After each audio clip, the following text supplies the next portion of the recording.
Electromagnetic induction. Electromagnetic induction chapter ਦੇ ਵਿੱਚ ਆਪਾਂ ਨੇ ਕੀ ਡਿਸਕਸ ਕਰਨਾ ਹੈ। ਇਸ ਤੋਂ ਪ੍ਰੀਵੀਅਸ ਚੈਪਟਰ ਦੇ ਵਿੱਚ ਆਪਾਂ ਨੇ ਡਿਸਕਸ ਕੀਤਾ ਹੈਗਾ ਕਿ ਔਰਸਟਡ ਨੇ ਪ੍ਰੂਫ ਕੀਤਾ ਹੈਗਾ ਕਿ ਆਪਣੇ ਕੋਲੇ ਮੈਗਨੈਟਿਕ ਫੀਲਡ ਜਨਰੇਟ ਹੁੰਦਾ ਹੈਗਾ ਡਿਊ ਟੂ ਕਰੰਟ।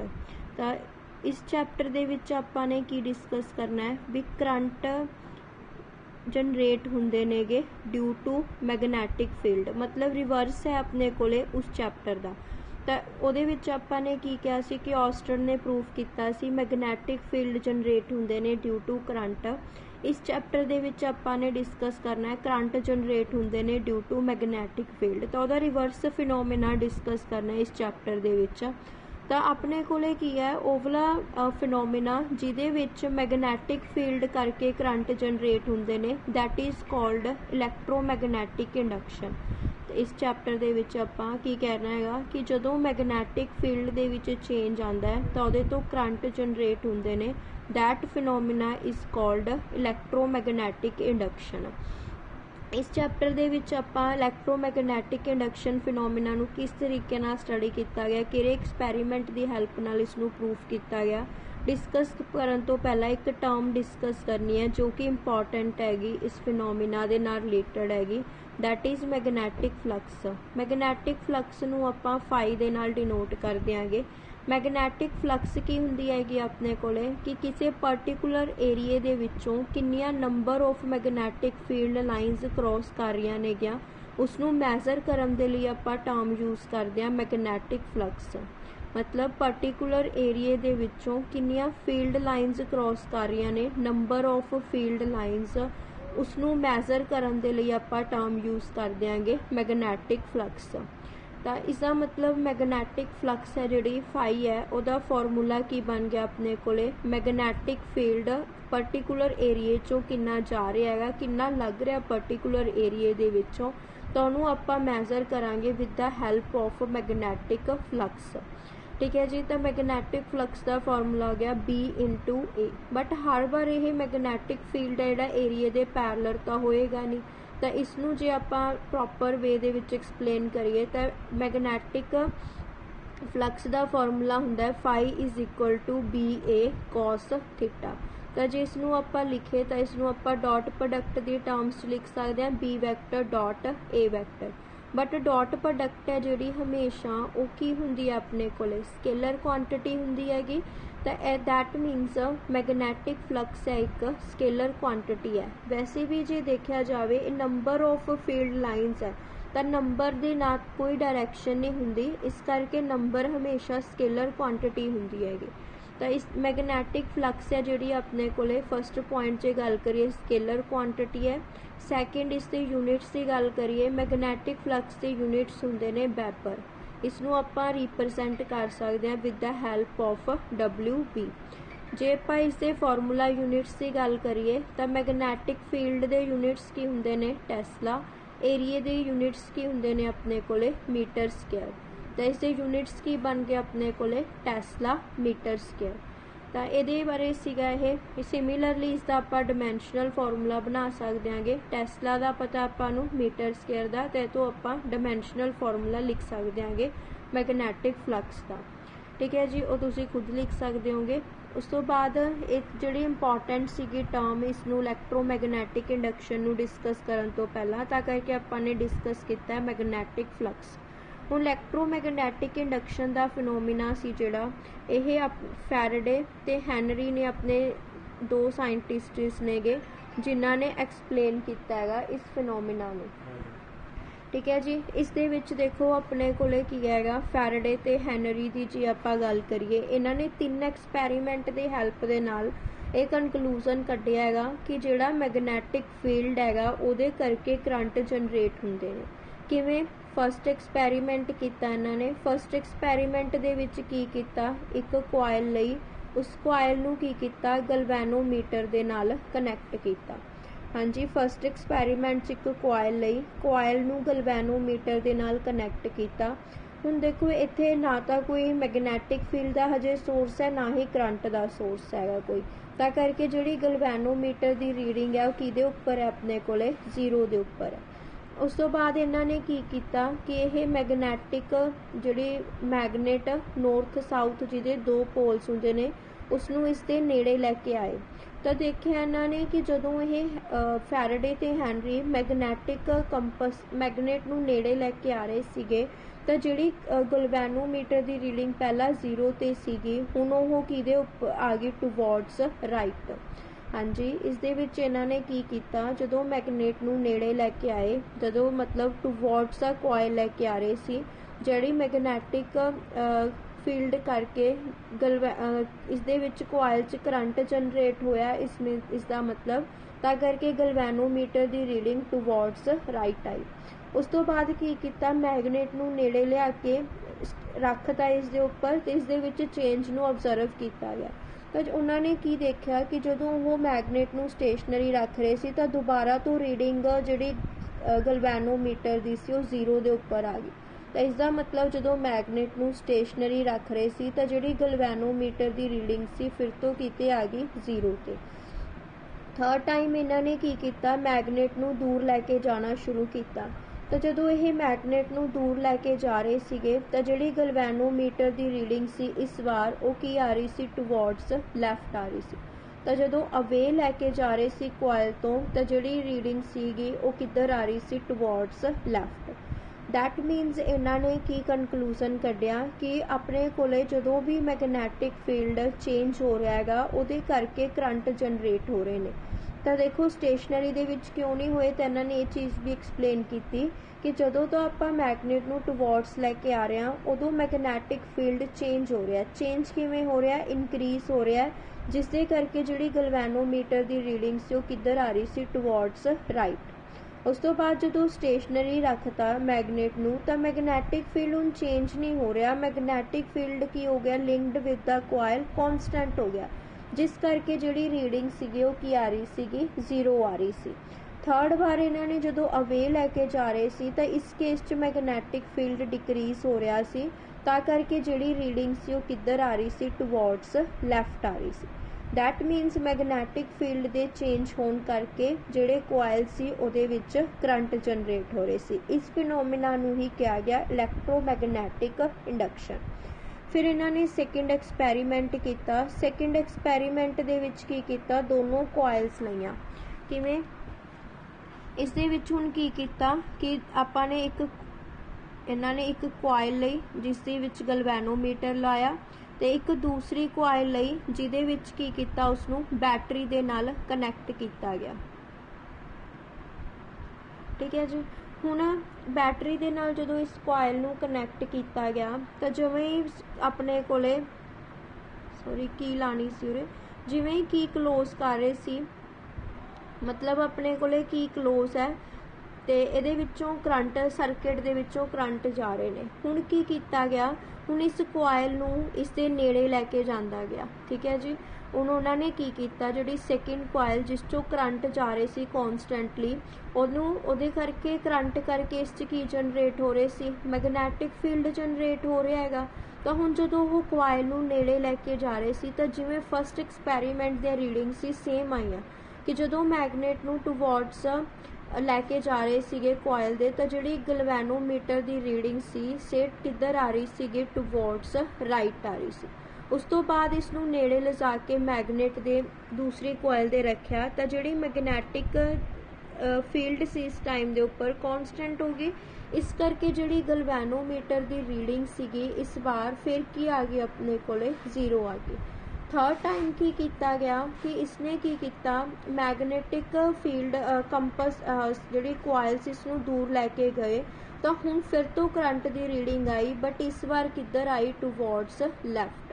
दैट मीनस कि जदों भी मैगनैटिक फील्ड चेंज हो रहा सीगा उदों करंट जनरेट हो रहे सी इस कॉइल दे विच, जिस दे करके गलवैनोमीटर डिफ्लैक्शन शो कर रहा सी। बट जदों मैगनैटिक फील्ड कॉन्सटेंट हो गया, जिमें सैकेंड केस दे विच कॉन्सटेंट हो गया, तो magnetic field they which change ना आन करके जिहड़ी करंट की डिफ्लैक्शन सीगी वो की आ रही सीगी 0। इसका मतलब इन्हां ने की कंकलूजन कढ़िया कि मैगनैटिक फील्ड दे चेंज होने करके ਜਿਹੜੀ ਆਪਣੇ ਕੋਲੇ ਇਸ ਕੋਇਲ ਦੇ ਵਿੱਚ ਕੀ ਹੁੰਦਾ ਹੈ, ਕੋਈ ਨਾ ਕੋਈ ਫੋਰਸ ਡਿਵੈਲਪ ਹੁੰਦੀ ਹੈਗੀ ਜਿਹਦੇ ਕਰਕੇ ਇਸ ਦੇ ਵਿੱਚ ਕੀ ਜਨਰੇਟ ਹੋ ਰਹੇ ਨੇਗੇ, ਕਰੰਟ ਜਨਰੇਟ ਹੋ ਰਹੇ ਨੇ। ਪਰ ਇਹਨਾਂ ਨੂੰ ਫਸਟ 2 ਐਕਸਪੈਰੀਮੈਂਟਸ ਤੋਂ ਇਸ ਚੀਜ਼ ਦਾ ਆਈਡੀਆ ਲਗਾਇਆ ਇਹਨਾਂ ਨੇ ਕਿ ਇਸ ਦਾ ਮਤਲਬ ਮੋਸ਼ਨ ਚਾਹੀਦਾ ਹੈ ਕੋਇਲ ਦਾ, ਠੀਕ ਹੈ ਨਾ, ਟੂ ਪ੍ਰੋਡਿਊਸ ਦਾ ਕਰੰਟ।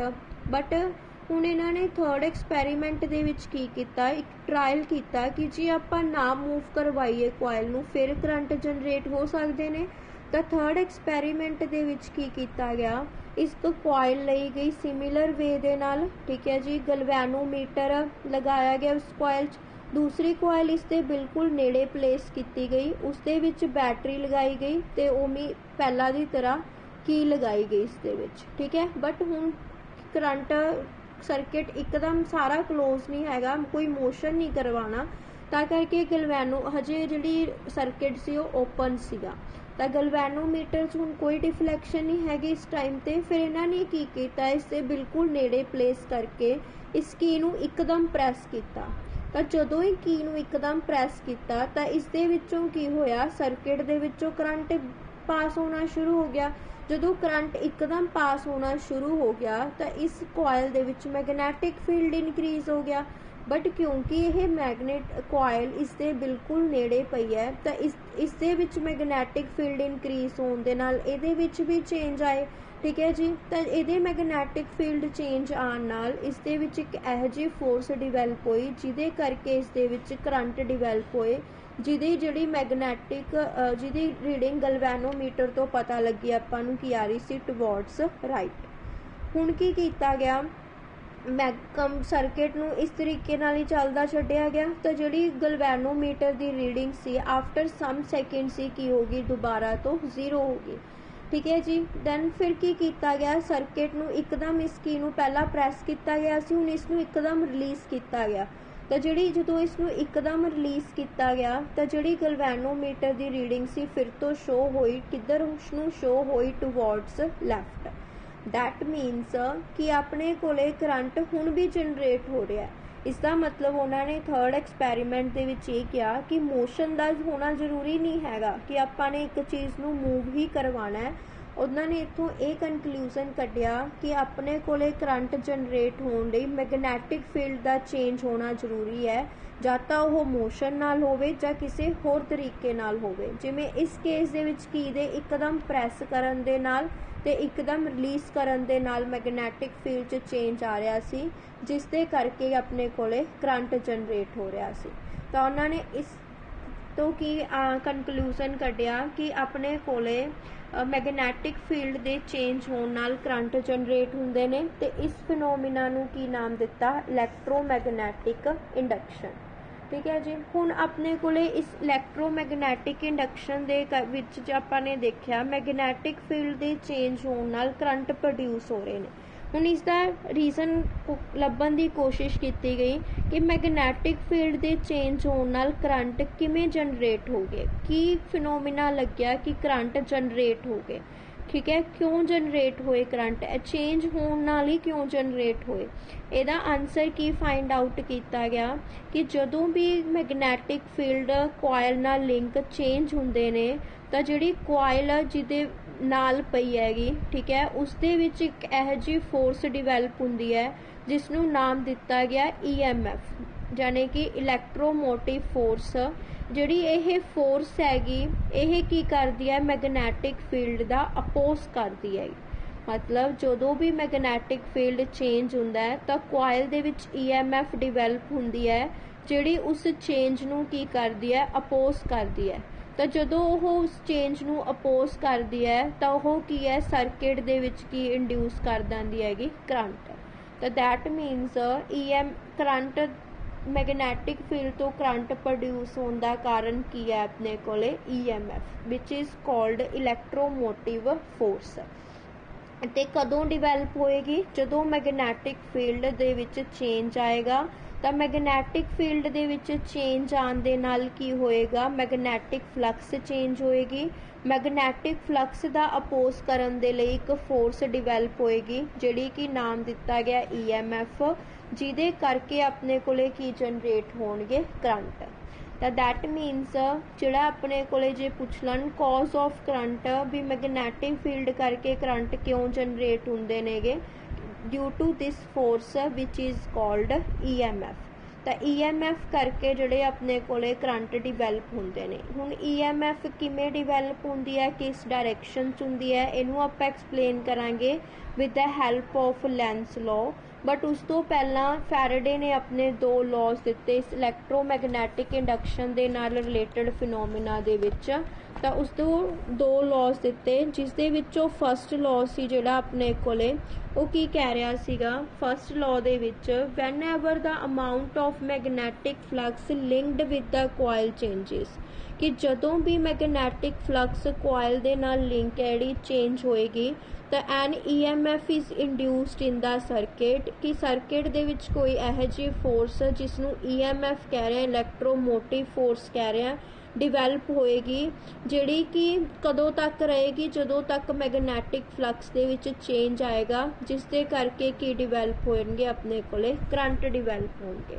ਤਾਂ ਫਸਟ ਲਾਅ ਦੇ ਵਿੱਚ ਕੀ ਕਿਹਾ ਗਿਆ, whenever magnetic flux linked with the coil changes and EMF induced in the circuit, EMF circuit ਦੇ ਵਿੱਚ ਇੰਡਿਊਸ ਹੋਏਗੀ। ਤੇ EMF ਕਦੋਂ ਤੱਕ ਰਹੇਗੀ, ਜਦੋਂ ਤੱਕ ਮੈਗਨੈਟਿਕ ਫਲਕਸ ਚੇਂਜ ਹੁੰਦੀ ਰਹੇਗੀ। ਜਦੋਂ ਮੈਗਨੈਟਿਕ ਫਲਕਸ ਚੇਂਜ ਹੋਣੀ ਬੰਦ ਹੋ ਜਾਏਗੀ ਤਾਂ EMF ਫੋਰਸ ਵੀ ਡਿਵੈਲਪ ਨਹੀਂ ਹੋਏਗੀ। ਉਸ ਟਾਈਮ ਜਿਹੜੇ ਕਰੰਟ ਦੇ ਵਿੱਚ ਫਿਰ ਸਰਕਿਟ ਦੇ ਵਿੱਚ ਕਰੰਟ ਹੋਣਗੇ ਦੈਟ ਵੁੱਡ ਬੀ 0। ਠੀਕ ਹੈ ਜੀ। ਤਾਂ ਫਸਟ ਲਾਅ ਤਾਂ ਇਹਨਾਂ ਨੇ ਜੋ 3 ਐਕਸਪੈਰੀਮੈਂਟ ਤੋਂ ਕਨਕਲੂਜ਼ਨ ਕੱਢਿਆ ਹੋਈ ਦਿੱਤਾ ਕਿ ਮੈਗਨੈਟਿਕ ਫਲਕਸ ਦੇ ਚੇਂਜ ਹੋਣ ਕਰਕੇ EMF ਡਿਵੈਲਪ ਹੁੰਦੀ ਹੈ। ਉਸ ਤੋਂ ਬਾਅਦ ਇਹਨਾਂ ਨੇ ਸੈਕਿੰਡ ਲਾਅ ਦੇ ਵਿੱਚ ਆਪਣੇ ਕੋਲ ਇਹ ਐਕਸਪਲੇਨ ਕੀਤਾ। ਫਿਰ ਹੁਣ ਵੀ ਜਿਹੜੀ ਇਹ ਮੈਗਨੈਟਿਕ ਆਪਾਂ ਕਹਿ ਰਹੇ ਹਾਂਗੇ ਕਿ EMF ਡਿਵੈਲਪ ਹੁੰਦੀ ਹੈ ਮੈਗਨੈਟਿਕ ਫਲਕਸ ਦੇ ਚੇਂਜ ਹੋਣ ਦੇ ਨਾਲ, ਹੁਣ ਇਸ ਦੀ ਵੈਲਿਊ ਕਿਹਦੇ ਤੇ ਡਿਪੈਂਡ ਕਰੇਗੀ। ਤਾਂ ਸੈਕਿੰਡ ਲਾਅ ਦੇ ਵਿੱਚ ਇਹਨਾਂ ਨੇ ਕਿਹਾ ਕਿ ਜਿਹੜੀ EMF ਡਿਵੈਲਪ ਹੋਏਗੀ, ਜਿਸ ਨੂੰ ਆਪਾਂ ਸਮਾਲ e ਦੇ ਨਾਲ ਡਿਨੋਟ ਕਰਦੇ ਹਾਂ, ਇਹ ਡਾਇਰੈਕਟਲੀ ਡਿਪੈਂਡ ਕਰੇਗੀ rate of change of magnetic flux ਦੇ।